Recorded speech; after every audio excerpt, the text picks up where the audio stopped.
Mainit na usapin sa buong bansa ang isyu ng wage hike matapos ang pansamantalang pagpigil dito ng korte. Maraming manggagawa ang naglabas ng kanilang saloobin sa social media. Karamihan ay dismayado at nag-aalala sa epekto ng pagkaantala ng dagdag sahod sa kanilang pang-araw-araw na pamumuhay.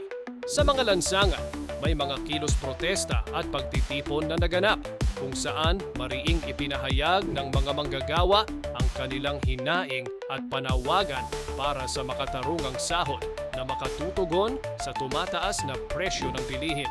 Hindi rin nagpahuli ang mga lokal na mamamayan na nagbahagi ng kanilang opinyon sa mga radyo at telebisyon. Karamihan ay sumusuporta sa panawagan ng mga manggagawa at naniniwala na karapat-dapat silang mabigyan ng dagdag na sahod. Sa kabilang banda, may ilan ding naniniwala na dapat munang pag-aralan ng mabuti ang epekto ng wage hike sa ekonomiya bago ito ipatupad upang maiwasan ang posibleng pagtaas ng presyo ng mga produkto at serbisyo. Binibigyang diin ng media ang magkakaibang pananaw at patuloy ang talakayan sa mga pahayagan, telebisyon at online platforms na naglalayong maipakita ang iba't ibang opinyon ng publiko.